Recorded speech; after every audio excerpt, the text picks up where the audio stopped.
Welcome to our quick guide on enabling the auto-sync feature to ensure your project data is automatically updated.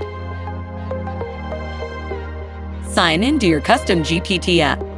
Click on the Project Settings icon, which will take you to the Project tab. Under the Data tab, you can adjust your sitemap settings.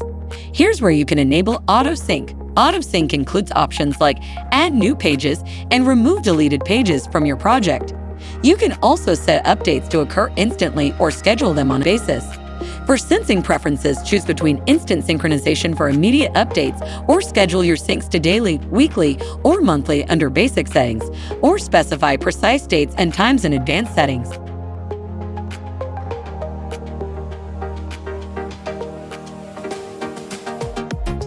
Don't forget to save your changes to ensure your settings are applied and your sitemap stays updated. Get started now and unlock powerful customer support today. Visit CustomGPT.ai.